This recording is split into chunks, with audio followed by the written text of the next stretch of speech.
Bom dia para quem está entrando. Bom dia, Isadora. Já tinha visto a Isadora hoje já, ó. Uma outra aula. Bom dia, Bruno, Sérgio.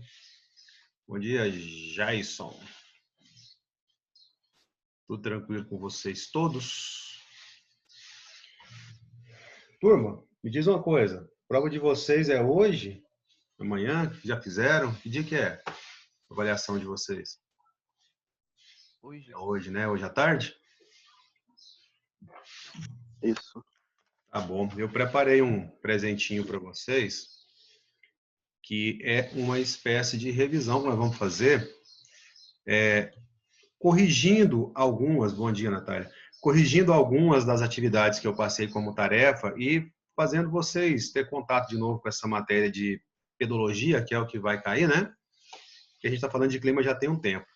Na medida que a aula for avançando, se vocês tiverem algum tipo de dúvida, manifestem, por favor, tá? Deixa eu compartilhar aqui o esqueminha com vocês, só um minutinho. Vou preparar isso aqui.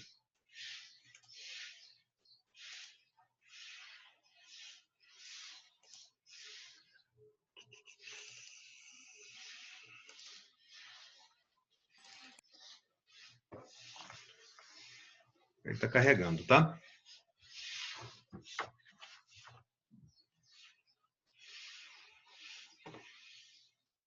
Eu deixei meio que encaminhado, mas como a aula do nono termina em cima da aula de vocês agora, não deu tempo de já deixar prontinho. Mas tá aqui. Turma, vamos lá. Isso é do livro 2 ainda, ok? Eu passei no dia 10/9 essa tarefa aqui, ó.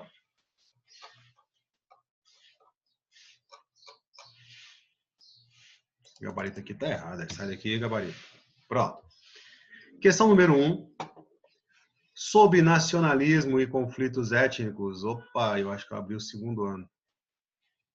Não, esse aqui é o segundo ano. Deixa eu arrumar aqui. Só um minuto. Deu tudo errado.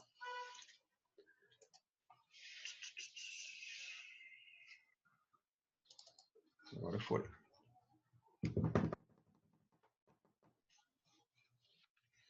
Gente, vou reafirmar o que eu já falei, hein? Não deixa passar dúvida se tiver dúvida.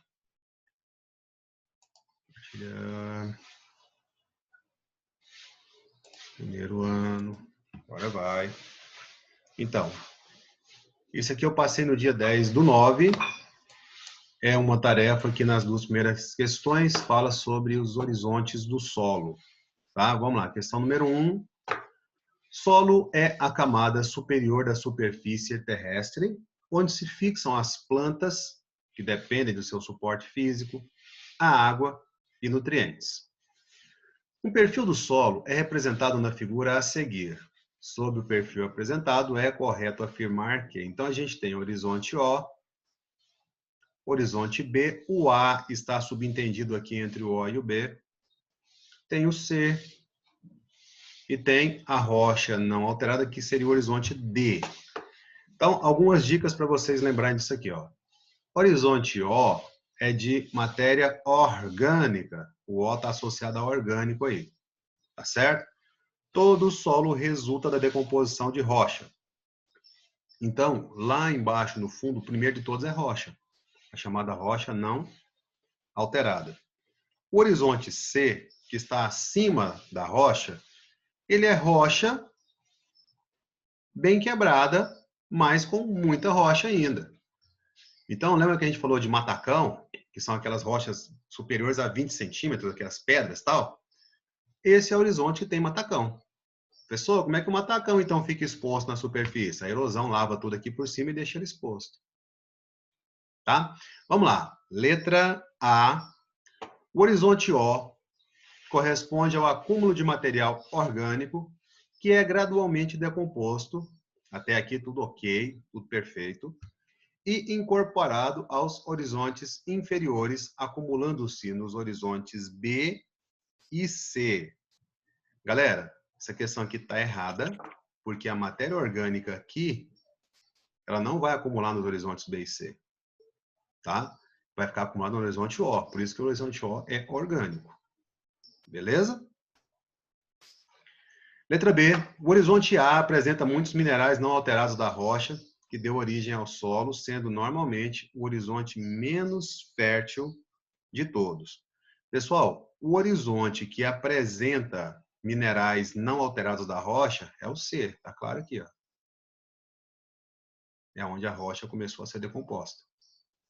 Então a letra B está errada. Letra C. Horizonte C corresponde à transição entre solo e rocha, apresentando normalmente em seu interior fragmentos de rocha não alterada.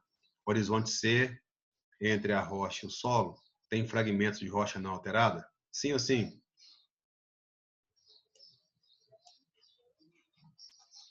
Acho que é sim. Acho que sim. Ponto para os homens. Muito bom, Igor. A C está certa. C de certo. C de Vasco. Campeão. Letra D. O horizonte B apresenta baixo desenvolvimento do solo, sendo um dos primeiros horizontes a se formar e o horizonte com menor fertilidade em relação aos outros. Galera, o B tá aqui, ó. O B, ele não é o menos desenvolvido do solo, esse é o C. Ele não é aquele que apresenta características de transformação da rocha matriz. Então, a letra D está errada também. Ok? Questão número 2, pessoal. Questão número 1, dúvidas? Interajam comigo aí, porque senão vai ficar um monólogo aqui. Não, tô Sem de dúvida. boa. De Bobs? Então, vamos lá.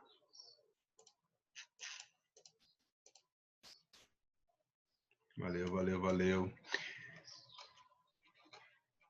Considere as informações apresentadas a seguir. Os solos são constituídos pela película delgada de material terroso que recobre as terras emersas e esses são capazes de sustentar as plantas. Ficou tão poética essa definição, né? Delgada de material terroso que recobre. O que são terras emersas? Essas aqui são aquelas que estão fora da água. As que estão debaixo da água são imersas, tá? Aí tem o perfil esquemático. Observe que aqui aparece o horizonte A, ó, que não aparece no de cá. E aqui não aparece o D, que seria a rocha matriz, que aparece de cá. Então vamos lá. Aí eu fiz questão dessa questão aqui justamente por ter essa diferenciação nos perfis. Analise o perfil do solo apresentado na figura acima e assinale a alternativa errada. Aqui o autor quer a incorreta. Letra A. O horizonte B é constituído basicamente por material inorgânico, embora receba material orgânico pela infiltração da água. Olha o B aqui, ó. Aqui é material inorgânico? É, porque o orgânico está aqui, né? Mas a água que penetra aqui pode trazer algum resquício de material orgânico para cá? Pode. Então tá certo. Não é que orgânico predomina aqui, viu, galera? É que pode chegar, em função da penetração da água, alguma coisinha lá. Letra B. O horizonte A é caracterizado pela mistura de material orgânico, inorgânico, é bastante poroso, retém água e perde minerais para o extrato profundo. Aí alguém tá arrumando a grama aqui e mete fogo na grama. Vai subir fumaça pro quarto. Vou ter que fechar lá. Bom, galera, o horizonte A, este aqui. Só um minutinho. Deixa eu fechar ali que tá começando a entrar fumaça aqui. Só um minutinho.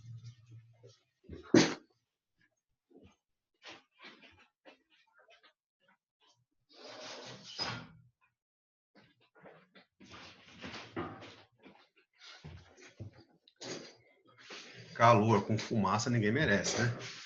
Mas então, voltando aqui para a questão B, o horizonte A, ele realmente tem material orgânico e inorgânico, tá? Orgânico vem de cima, né? Lógico. Ele é poroso, sim, a água passa por ali, fica por ali, mas também passa por ali, e ele perde minerais para os oceanos, os horizontes B e C, enfim, para o D não, mas para o B e C também, então tá certo. Letra C, o horizonte O é formado basicamente por material orgânico, inorgânico, perdão, de coloração escura e só existe em áreas cobertas por vegetação. Aí eu queria saber de vocês, tá certo ou tá errado? O horizonte O é o de cima, né? É o orgânico. Errado. Por quê? Tá errado. Porque tá falando que é Apresenta inorgânico. material.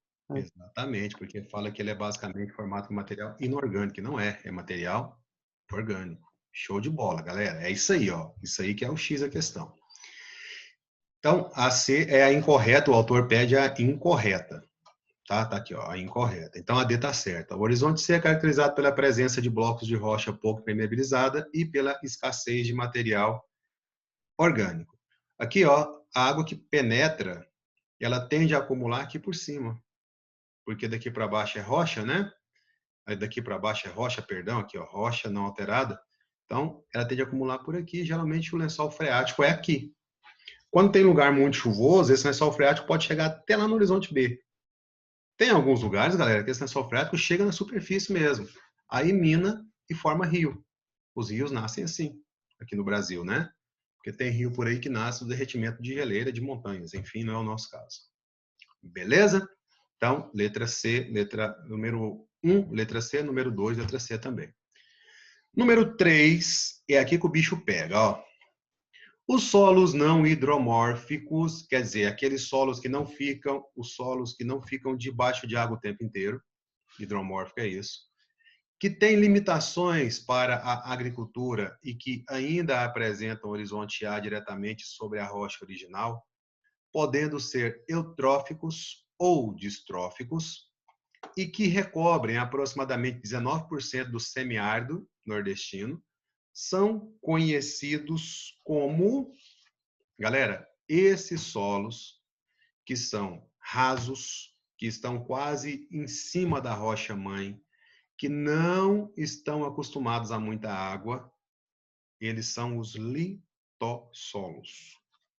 Então, guarda essa informação aí. Lito vem do grego rocha. São solos em cima da rocha. Ok? Então, aqui é a letra A. Na B, os gleissolos. Esses solos aqui, geralmente são de área inundada, geralmente são de várzea ou de planície. E esses gleissolos, eles sim ficam debaixo da água o tempo inteiro. Então, esses são hidromórficos. Ok? Então, os gleissolos são hidromórficos.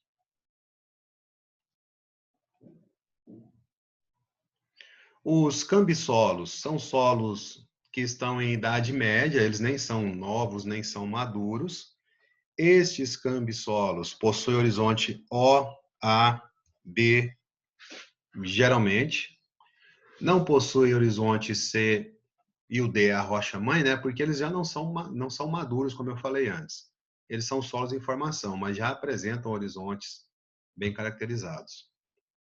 Então, você vai associar cambissolos a solos de idade média. Nem são jovens, nem são maduros. E, por fim, os argissolos. Argila lembra o quê, pessoal?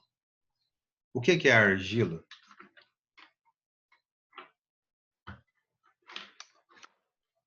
Não aceita a resposta barrinho de fazer bonequinho na escola quando é criança. Argila é a maior proporção de fragmentação da rocha. Lembra disso?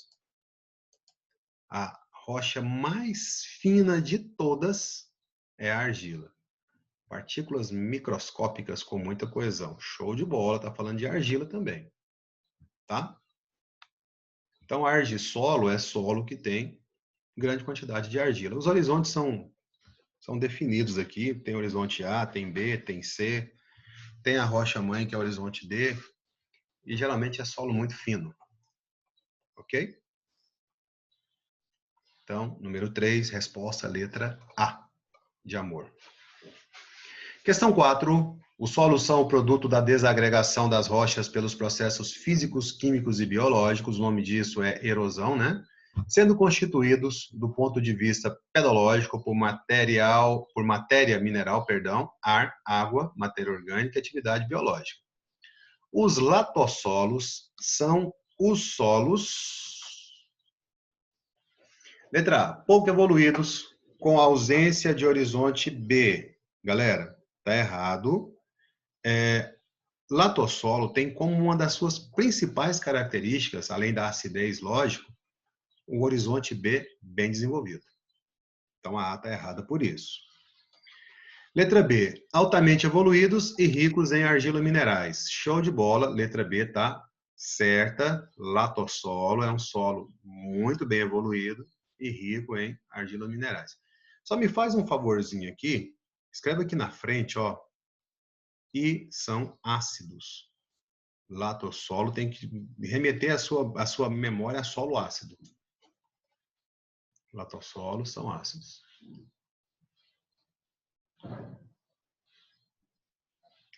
Beleza? Letra C. Latossolos são essencialmente orgânicos. Não, galera. Os latossolos até têm o horizonte O, mas eles não são essencialmente orgânicos, não. Aí está o erro. E a letra D. Derivados de rochas calcárias. Pessoal, os latossolos, eles não são derivados de rochas calcárias. Aliás, para corrigir a acidez de um latossolo aqui no Cerrado, o que a gente adiciona? Calcário. Eles são muito pobres em calcário. Vamos lembrar, o calcário é um elemento básico. O latossolo é um solo, vocês já colocaram aqui na letra B, ó, ácido. Então, está errado. Ok? Turminha do meu coração, eu sei que essa matéria não é uma matéria tranquila, fácil, como analisar, por exemplo, sei lá, a evolução da sociedade humana no Brasil. Mas se você for abrindo os arquivos e ligando as informações, você consegue entender isso aqui, beleza? Vamos seguir. Até aqui, alguma dúvida? Posso passar?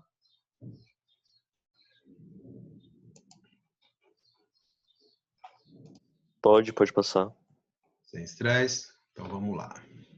Obrigado.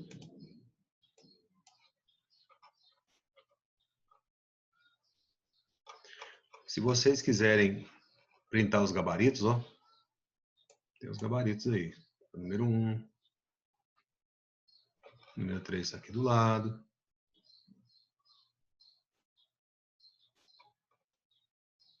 Número 2 e 4 não vai caber, mas a 4 está aqui. Número 2 vai aqui, ó. Todos esses gabaritos eu mando para vocês junto com as tarefas, tá? Imagino que eles repassam para vocês um dia depois ou 2 dias depois, não sei. Vamos lá. Tarefa do dia 17/9, página 54. O processo de desertificação é definido como a desagregação ambiental e socioambiental, degradação. Não sei onde eu tirei desagregação.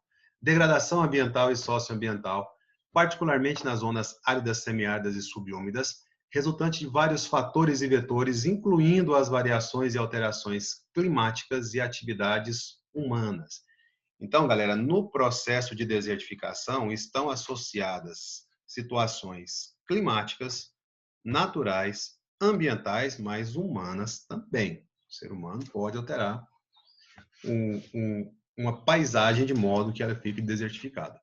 Dentre as medidas mais adequadas para a mitigação, redução dos efeitos da desertificação, encontram-se, aí vamos lá, letra A, construção de rodovias que permitam às populações mais diretamente atingidas pela seca se deslocarem diariamente para áreas mais úmidas. Bom, isso vai ajudar a vida do povo, mas vai resolver a questão da desertificação?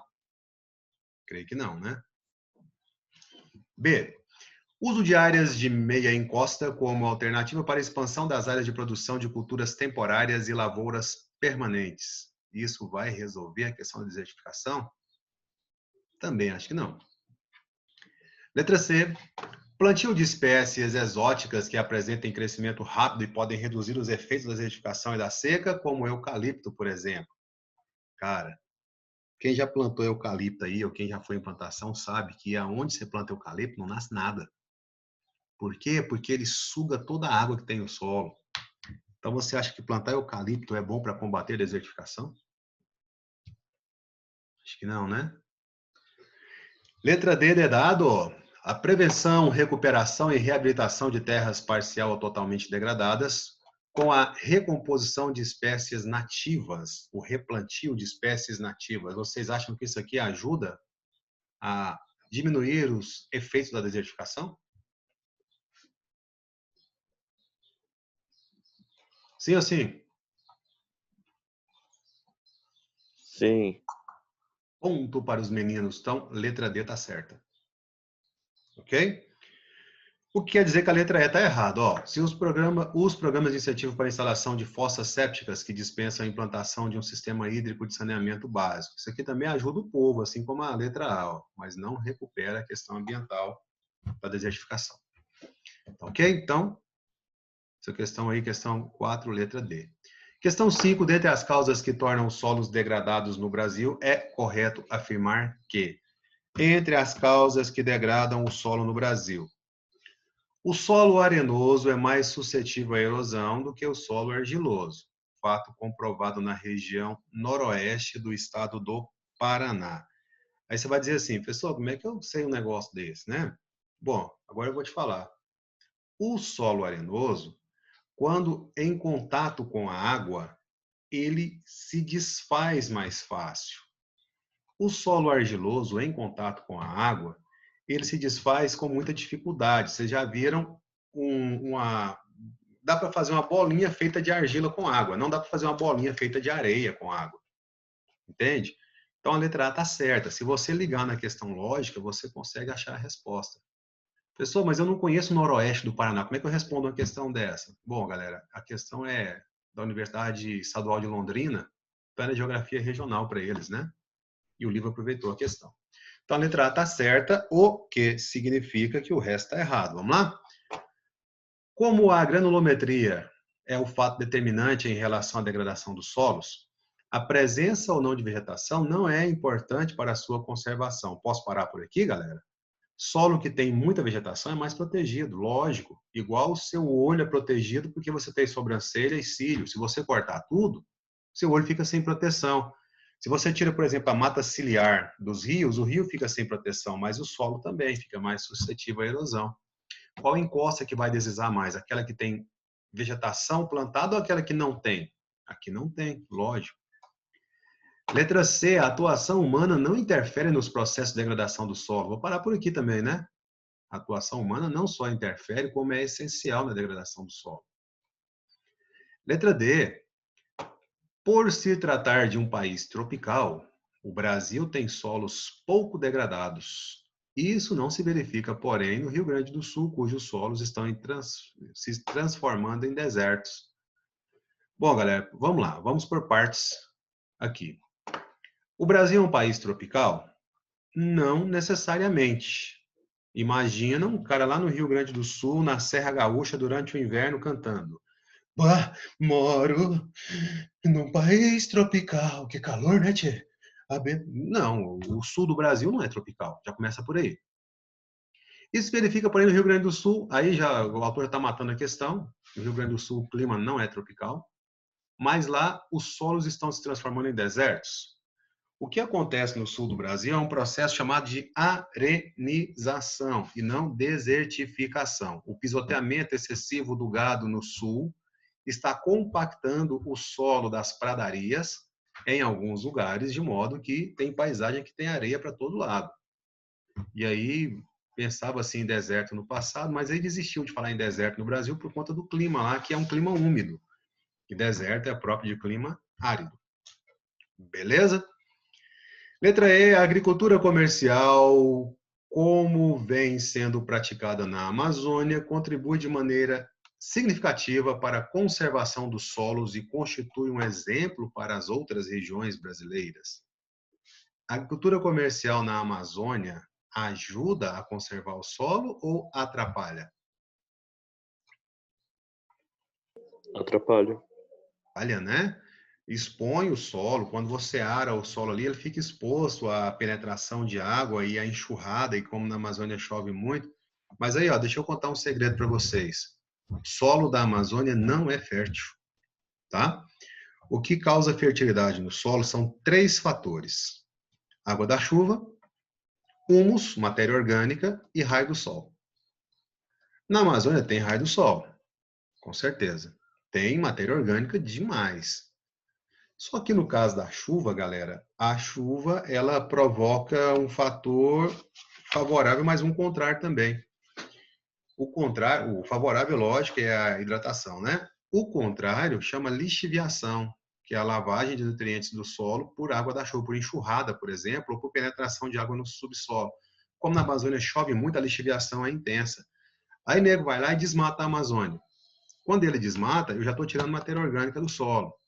Aonde a Amazônia é desmatada, não tem como praticar agricultura na sequência. Quem é que está queimando a Amazônia? Vamos ser sinceros aqui. Vou dar 3 opções, tá? 4 opções. Quem está queimando a Amazônia? Opção 1 é um rapaz de bicicleta com um cabo pegando fogo na ponta. Teve um presidente aí que falou isso. Opção 2 são as ONGs ambientais, que querem queimar a Amazônia para ganhar dinheiro. Tipo assim, nossa, estão destruindo a Amazônia, manda dinheiro para a gente proteger. Opção 3, quem está queimando a Amazônia são os índios, os caboclos. Falaram isso aí na reunião da ONU. O índio está queimando a casa dele. Tipo assim, vou meter fogo na minha casa aqui para me lascar. Ou são os fazendeiros, galera? Quem está queimando a Amazônia? É evidente que são os fazendeiros.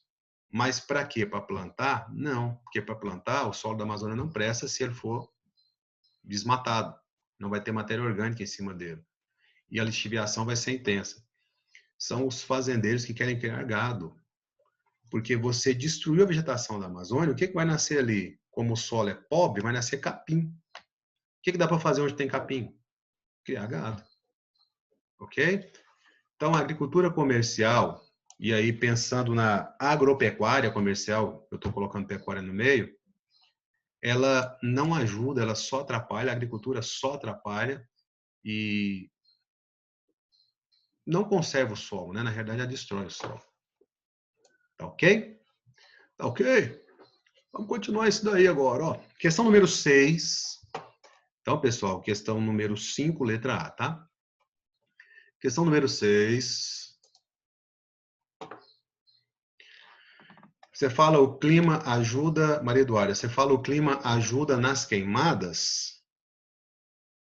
Ajuda a dissipar elas e Ah, tá. essa coisa. Deixa eu te falar. Na Amazônia, não. Tá? Na Amazônia é legal sim, porque Tocantins é Amazônia legal. Leste do Pará é Amazônia legal. Embora não tenha floresta, lá tenha cerrado. Mas, enfim, na Amazônia, não. Tem uma coisa que o nosso amado presidente falou lá na ONU que tem sentido. Ele falou assim, ó, a floresta amazônica não pega fogo, porque ela é úmida. Como lá é úmido, chove o ano inteiro, as folhas são verdes, aquela coisa toda, realmente ela não pega fogo naturalmente. O clima lá não vai gerar queimada ou qualquer coisa nesse sentido. Lá a ação é antrópica mesmo, é o homem. Aonde é que o clima pode influenciar nas queimadas? Aonde tem cerrado. No Pantanal, por exemplo, tem cerrado, né? Ali sim pode acontecer. Só que existem 3 fatores que são determinantes para a ocorrência de queimadas naturais, que é o fator 30, 30, 30. Se liga nisso aqui, quem vai fazer vestibular aí como trainee, né? Só como treinamento.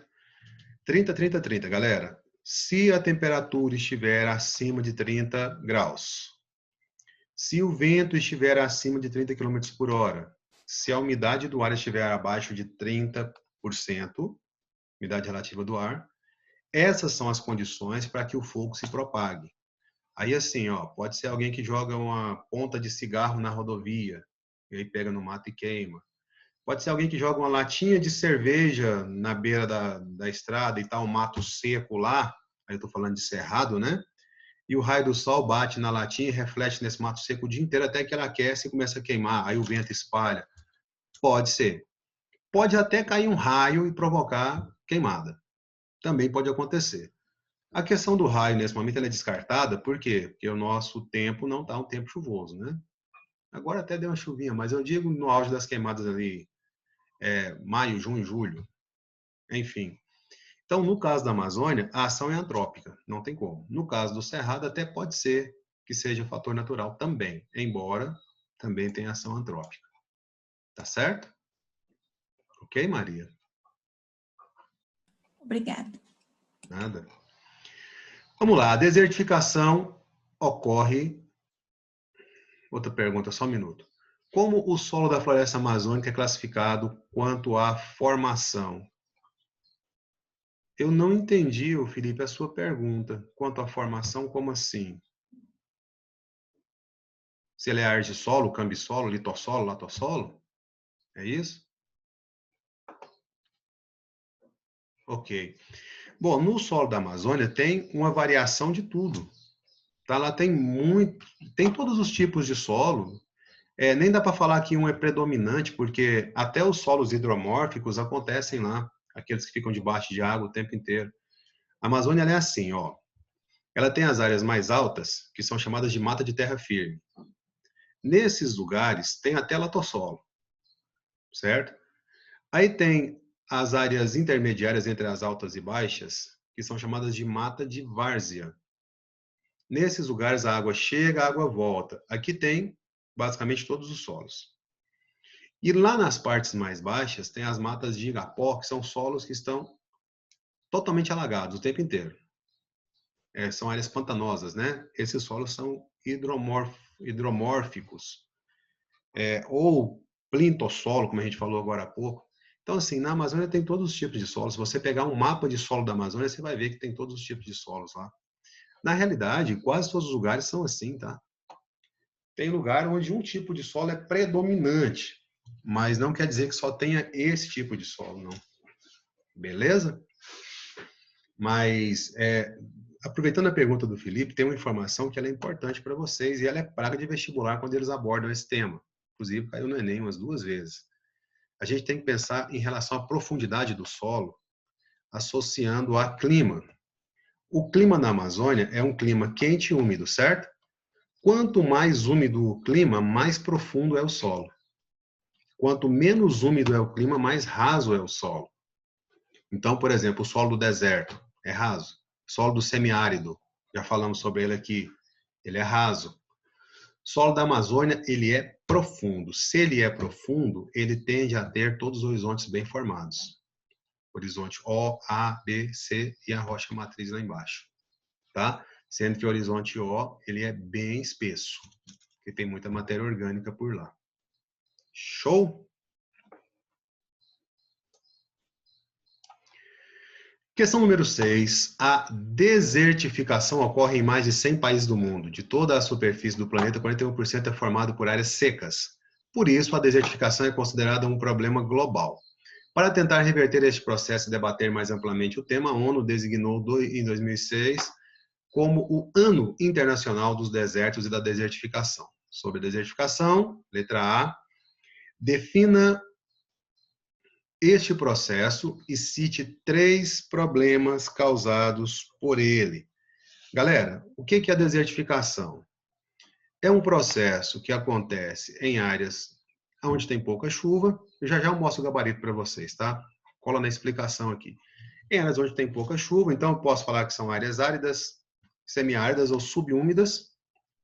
Este processo, ele é natural. Desertificação acontece em função da atuação de... me foge o nome aqui, ó. Eu vou lembrar. Eu tô com onda marinha na cabeça. Correntes marinhas, lembrei. Atuação de correntes marinhas frias. Quando a corrente marinha fria tangencia o litoral, o ar frio vai entrar no litoral. Esse ar frio vai impedir chuva. Sem chuva, vira deserto. É o que acontece, por exemplo, com o Saara, com o deserto do Kalahari, com o deserto do Atacama, no Chile. Tá? Saara, corrente das Canárias, Kalahari, corrente de Benguela, Atacama, corrente fria de Humboldt. Existem montanhas que seguram a umidade de um lado e o que passa para o outro lado é ar seco. O que passa a sotavento é ar seco. E aí ali tem deserto, como é o caso do meio oeste norte-americano. Tá? Mas também existem desertificações que acontecem em função, principalmente, da atuação depredatória do homem no contato com o solo. Mas, enfim, essa variação climática ela pode influenciar. Na aula passada eu mostrei para vocês que tem zonas de alta pressão e baixa pressão, que alta pressão são as zonas chamadas de anticiclônicas. O ar frio desce espalhando a umidade para longe. Aonde esse ar frio desce, ali não chove. Também é o caso lá do Saara, do Kalahari, do deserto de Gobi, dos grandes desertos do mundo. Show? Anápolis vai ficar sem chuva até mais ou menos dia 12, dia 11 de outubro. A onda de calor está chegando aí. E o que está acontecendo para dar certeza para todos os climatologistas? Nós estamos debaixo de uma grande zona de alta pressão, de uma grande zona anticiclônica. O ar seco está descendo lá de cima, ele é frio, né? E ele vai dispersando assim a umidade para as bordas do Brasil. Na Amazônia está chovendo, no litoral está, no sul está, mas no centro não está. E galera, essa formação é tão forte que ela vai demorar uns 10 dias para ser dissipada. Então, assim, isso acontece nas áreas de deserto o tempo inteiro. Então, a questão climática também é um problema que vai influenciar na formação dos desertos.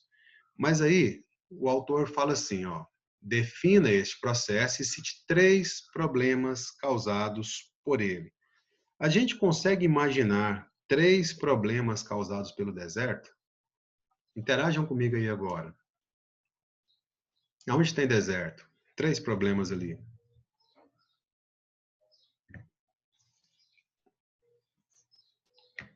Imagina que você vive em um lugar que tem deserto. Quais problemas você enfrentaria?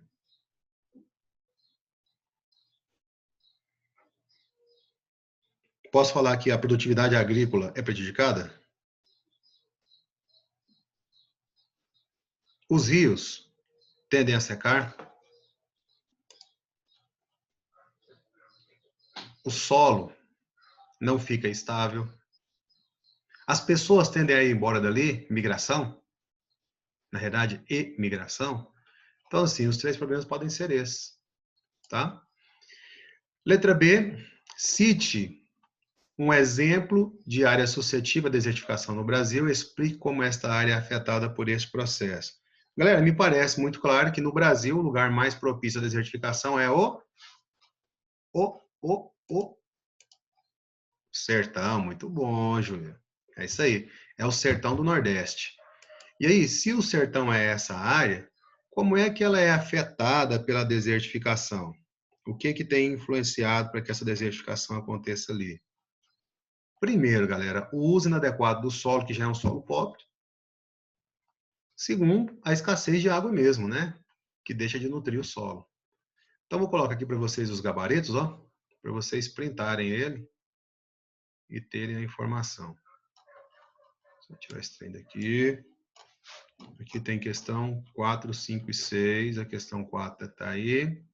Tudo que eu comentei.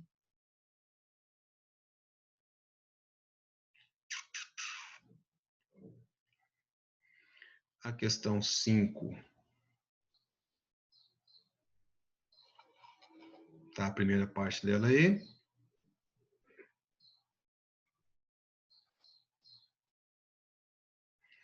Eu acho interessante que o gabarito, ele fala do efeito splash aqui, ó. Splash. Pensa numa chuva com gota grossa batendo no solo. Ela acaba ferindo o solo, provocando erosão. Esse é o efeito splash. Potencializa a erosão. Restinho da questão 5 aí, ó. Eu tenho um pedacinho do outro lado. Vocês estão pegando essa resposta aí, galera? Ou estão pegando isso nada? Só perdendo tempo aqui mostrando isso. Eu já mando isso para vocês com as tarefas, tá? Tá pegando? Então, se eu passar rápido, me fala, tá? Por favor. Tá o finalzinho da 5 aqui. E tá a última parte dela lá do outro lado. Beleza, Jailson. Aqui é a 5. Vou para 6, então.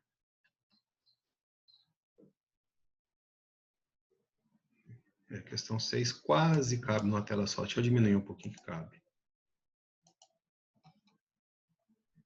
Agora coube, ó. Coube mais ou menos.